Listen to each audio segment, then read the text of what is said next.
Okay. Good evening, everybody. For those who are on this part of the world in Southeast Asia, good morning for those who are following us from the Western part of the world, from the United States, and good afternoon to the friends from Europe. It is with great honor that, and I'm delighted to host this webinar representing the Center for Market Education, an economics think tank based in Kuala Lumpur, Malaysia, and Jakarta, Indonesia.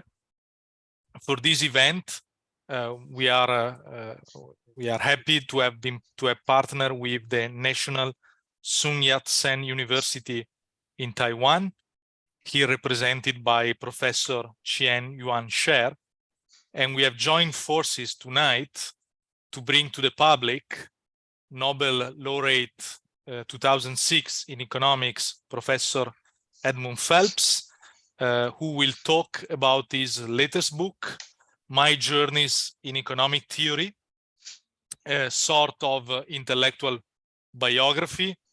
It has been for me a terribly refreshing reading. I was mostly reading the book on the Sunday morning at the cafe while waiting for my son in church, and it has drove me really through the intellectual path of Edmund Phelps, an extremely rich path that goes from the quest for micro foundations to the issues of economic growth and economic stagnation, up to the most recent works on dynamism and in general innovation and entrepreneurship that has been touched in mass flourishing, works that are all very vibrant, intellectually rich from my point of view. I know Professor Phelps has a critical position on Schumpeter, an author that is very dear to me, and he even mentioned Spitov in his works, and probably there are left 3 or 4 people in the world that he still knows who Arthur Spitov was, the economist that wanted Schumpeter in Germany, actually. But you may disagree or agree with the perspective of Professor Phelps on economic growth, on innovation, on cycles and stagnation, and etc. But surely going through his works is an extremely enriching experience. You can see his wide knowledge, not only of economic theory, but if I may say, I can see passion in general for all the creations of human intellect. In his books, we find references to operas, so to classical music. The mass flourishing closed the book with a strong reference to Aristotle, so classical philosophy. So he's one of that economists that, like Hayek was used to say, is not just an economist, but is an intellectual. But of course, I'm not the one that has to say this, obviously, everybody knows who I'm talking about. But really, among contemporary economists, I think I have not been enriched personally by reading other economists like I've been enriched by reading the works of Edmund Phelps.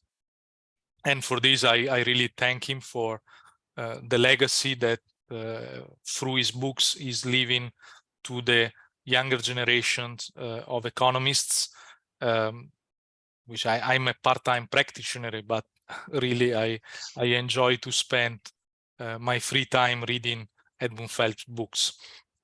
I don't want to steal more time to the protagonist, but before we go into the book presentation, I would like to leave the stage to Professor Sher from Taiwan for his introductory remarks. Professor Sher. Okay. Hi, everyone. Thank Professor Edmund Phelps for his sharing, and also thanks Dr. Camilo Farito for his organization of this event. And also thank you for your participation. I'm Chien-Yuan, sir, coming from National Yat-Sen University of Kaohsiung, Taiwan. So as what you know, Professor Edmund Phelps is one of the most important economists of the world today. His research, just like what Dr. Camilo Farito say, his research basically covers the main field of macroeconomics, especially the determination of natural rate of unemployment, where he adds a micro foundation describing incomplete information, knowledge, and wage expectation into the model. In a world of a high employment rate, especially West Europe and China, his idea provides us a lot of insight. Recently, his research focuses on the innovation, especially the creativity of entrepreneurs. His insight is especially important for small and advanced economies such as Taiwan. Today, some of my colleagues and students from College of Management at the National Yat-Sen University also participated in this event. So I think I should also introduce a little bit about our college. Our college is among the top 3 management schools in Taiwan, and according to some evaluations, some of our institutes are within top 10 in Eastern Asia and the top 15 among the world, especially the Department of Information Management, since we are a famous IT island. We provide international PhD program and also international master program. We also provide many scholarship opportunities for international students. So if you are interested in study abroad and want to go to Taiwan to see one of the strongest IT industry in the world, you can consider our college. Anyway, let's go back to Professor Edmund Phelps' speech, and I hope today's speech can give you, especially the young generation, some insight about how to start your journey in your research and careers. Okay, so let's welcome Edmund Phelps. Hope he can give us some good insight and idea. Thank you, Professor Phelps. The stage is yours. Thank you very much. It's an honor to talk to the listeners here about my memoirs. Writing them was a bit bold on my part, since only a half dozen economists or so have ever done that. But I had experiences and thoughts that I wanted to share with others. The book, My Journeys in Economic Theory, tells the story of the main experiences in my career as an economic theorist. The fierce opponents, the competing claimants, the teacher who underestimated me, figures I was fortunate to be close to. More important, it's a story of my part in reshaping some basic elements of economic theory over the past 6 decades. The journeys in the title refer mainly to 2 quite different experiences. The first of these, my early work in the 60s, was my early work in the 60s to put the macroeconomics of Keynes and Hicks onto a microeconomic foundation. The key step was to introduce firms' expectations of other firms' wage changes into the theory of wage setting, and similarly for price setting. That led to the notion of an equilibrium path of the economy, a path along which expectations of the change of money wage levels and price levels are borne out, and the notion of a disequilibrium path. The ensuing 1969 conference that I organized at the University of Pennsylvania and the 1970 conference volume published by W.W. Norton were the high points of my career for quite a while. Earlier in the 60s, I had modeled the effect of the public debt on the path of the nation's capital stock, a work that had mixed reception. And there was also my paper, The Golden Rule of Saving. In the 70s, 80s, and 90s, I branched out from standard economics, such as unemployment and public finance, to work on new subjects, statistical discrimination, economic justice, with John Rawls when he and I were out at Stanford, and the benefits of altruism with Tom Nagel when we were neighbors in Manhattan. I point out in my memoirs that Rawls's theory of justice was misunderstood. The public thinks that Rawls advocated taxing high-wage people to raise revenue for any and all social causes without any concern or any particular concern for the least advantaged workers. If I may quote, Rawls's theory of justice is about those participating in society's central project, its economy. I wrote a letter to Jack in mid-April 1976 from Amsterdam, urging him to explain again that his theory of justice is about rewarding the work of the least advantaged, not the poor in general. Years went by, though, without any response from Rawls, which I could not understand. At last, he responded in a paper of his, The Priority of Right and Ideas of the Good, in a journal, Philosophy and Public Affairs.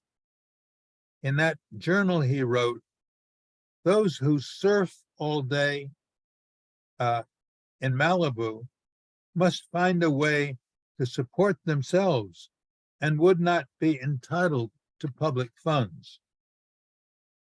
I felt my understanding of justice, of his book, Justice, was vindicated. In the 1980s,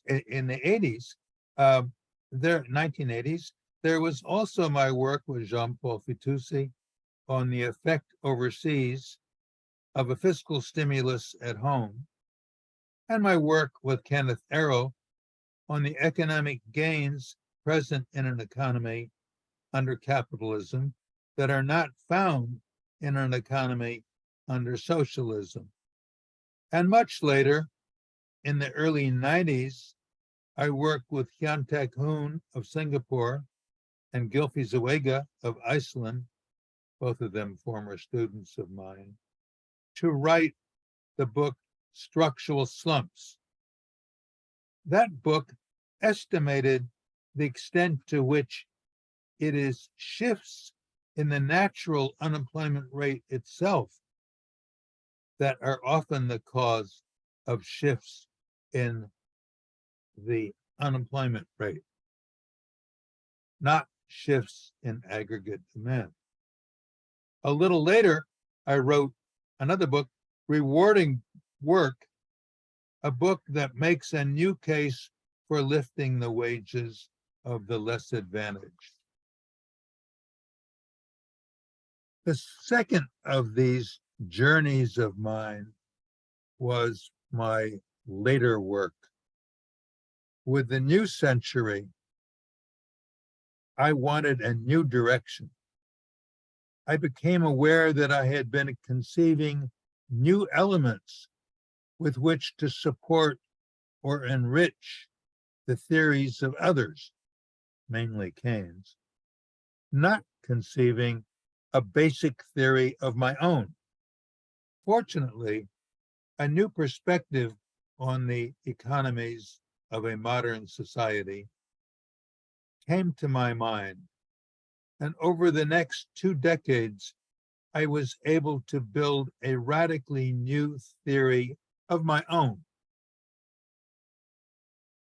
I came to reject the neoclassical view of innovation, the view adopted in both Schumpeter's brilliant 1912 book and Robert Solow's 1956 paper, Growth on the Growth Model. In that view, the emergence of new methods and new goods in the West, mostly in only a half dozen lead economies, was exogenous to those nations' economies. They arose from discoveries of scientists and navigators around the world. But with what, I wondered, could that theory be replaced? In writing the 2013 book, Mass Flourishing, I came to believe that in the 100 years of unprecedented economic growth in the West, the widespread innovation in the lead nations was not exogenous for the most part. It was largely fueled by people, even down to the grassroots, ordinary people, as I like to say, working in the economy, people in a variety of companies who might sometimes conceive a better way of producing something or even new things to produce. I felt the deep involvement of many people using their creativity to conceive new methods or new products. It was a demonstration of widespread creativity on their part. Few societies were capable, of course. Those few possessed a kind of dynamism. In my view, this dynamism found in some Western societies derived from their embrace of modern values. The few economies generating high rates of innovation were in nations possessing those modern values. That was my theory. Would the data support my theory?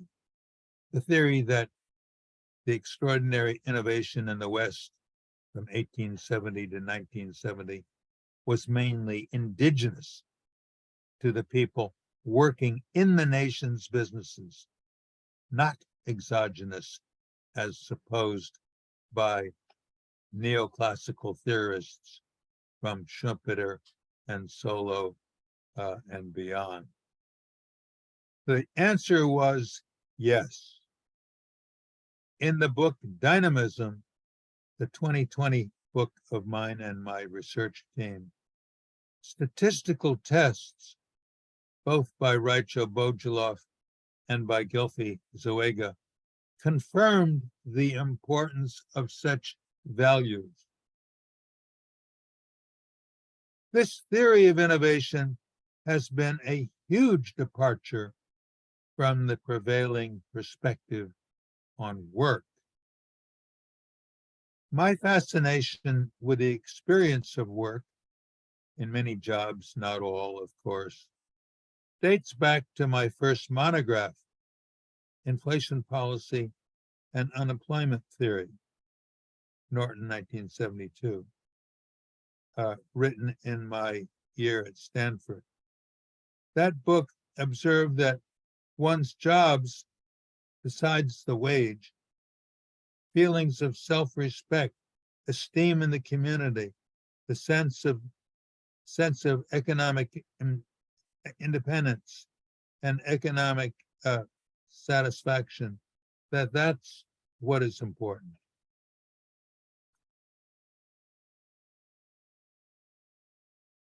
Mass flourishing, however, pointed to a further experience in the labor force. The people participating at one time or another in the widespread innovative projects were using their creativity to make new things. These people were meeting challenges, finding self-expression, and enjoying personal growth in the process. These people were flourishing as they worked. In exercising their creativity, these people could have highly rewarding lives. Now, in America, in France, and Britain to a degree, we have witnessed the consequences of the narrowed innovation over the past 5 decades, while much of the high-tech innovating has continued and even picked up in the US. So in general, there's been a slowdown, but there has been a small sector in which innovation has actually picked up. There has been a severe contraction of economic growth as a result, as measured by total factor productivity. Hence, wages have slowed to a snail's pace. Working life has dulled, and social tensions have risen as a result, bringing violence in the streets and, in America, even in children's schools. The inference drawn in Mass Flourishing and also the book Dynamism is that, quote, to regain the high desire to innovate, it will be important to cultivate the positive values that were so fruitful for nearly a century. I sense now that the importance of values is greater than I had surmised. There may be a kind of multiplier at work, a contraction of the supply of modern values decreases the amount of economic growth supplied, and a demoralizing loss of growth may induce a further loss of values. A wide-ranging change in the books studied in high school may be essential to regain those values. It might also help to reintroduce music and art into high school and middle school curriculums. In addition, in addressing this problem, the government will want to take any and all measures that can be expected to restore the values that spark human effort to create new methods and new things in the past. Stripping away overreaching regulations would likely be a huge help to many would-be innovators. Severing the close ties between powerful corporations and the government, both legislative and executive branches, would also be helpful. So would ending the practice of badly aimed government spending. A point often made about the way business is organized in Germany may also apply to the conduct of business in France and some other countries. A hierarchical character of business in the workplace impedes transmission of any new ideas up the ladder to managers. I would add that it might raise the morale of workers and thus encourage their innovativeness if the government were to subsidize low-wage employment, thus raise wage rates and raising morale. At the very least, countries must continue to reject adoption of the universal basic income. In general, governments ought not adopt programs that draw or keep many people and their children away from work, which is for most people the only available avenue they have for personal fulfillment and indeed for involvement in the world. Now, to go beyond economic growth, in my memories, this new book of mine, My Journeys in Economic Theory, I pointed out that doing some things in the economy at any rate, may often be rewarding, regardless of how little commercial value those things may have. In the memoirs subsection, looking back, I wrote as follows: economics ought to explore the manifold rewards of work, the personal growth that comes from participating alongside others, the satisfaction of succeeding at something, the excitement of creating something, and the self-discovery that comes from overcoming obstacles, engaging in one's work, taking initiative, venturing into the unknown, and thrilling to the new. I would point out that these experiences of work are not simply key inputs to indigenous innovation in a nation's economy, unless a source of its economic growth. They are goods in themselves, and invaluable goods at that. It is imaginable that an economy may develop in future in which the sophisticated firm regularly offers full-time employees working in the office a space in which to use their imagination to conceive new things, much as a firm might offer a recreation room to practice sports. An orientation toward creativity would be common and would be widespread. The provision of this facility to employees would be part of their benefits.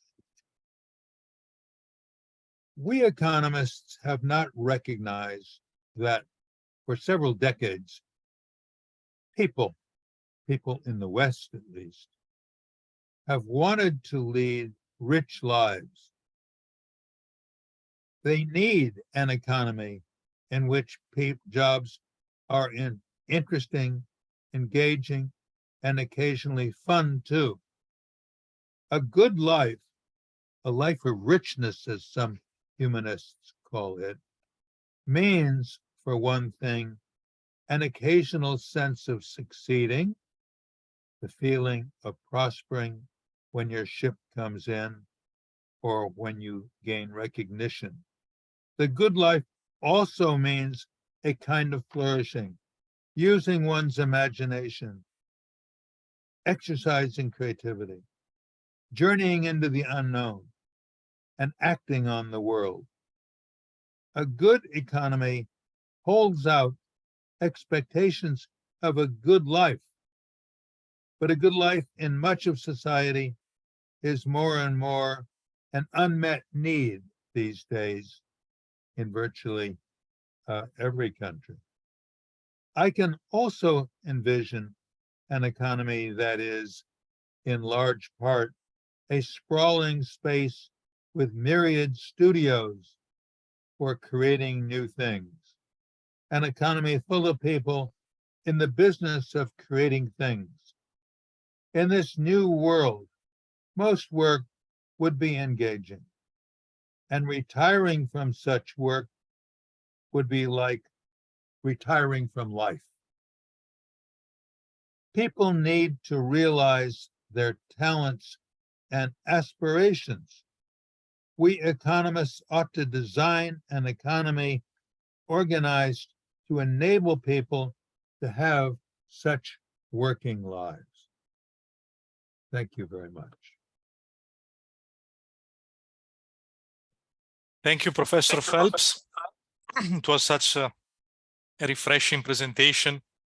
I would like also to invite the public and among the public in particular econ students or post-grad students, most probably from our partners in Taiwan, to buy and read this book, to have a first touch, non-technical touch, let's say, to Professor Phelps' thought, and hopefully to be inspired to go and buy also the previous works, the one that deals more directly with economic theory.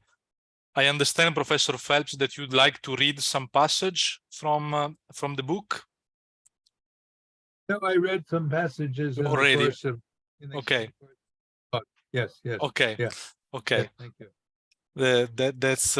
That's all then for tonight. And again, thank you very much, Professor Phelps, for having decided to be our guest, the guest of the Center for Market Education, a Malaysian think tank, which has partnered tonight with the National Sun Yat-Sen University in Taiwan, here represented by Professor Sher.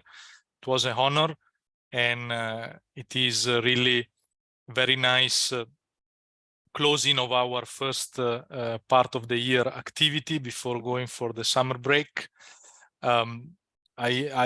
I hope that by hosting this kind of events, we are giving our contribution for a more pluralistic approach to economic theory in general, and not only pluralism, I guess, but what we are trying to do is also to re-give a dignity to economic theory in itself, a dignity which seems to be lost in the search for formalism, a formalism that doesn't speak of reality any longer. In many cases, it seems that, to come back to Schumpeter, what Schumpeter was calling the vision in economic theory has been abandoned, probably also because of the inferior knowledge, the lower degree of knowledge of the history of our discipline.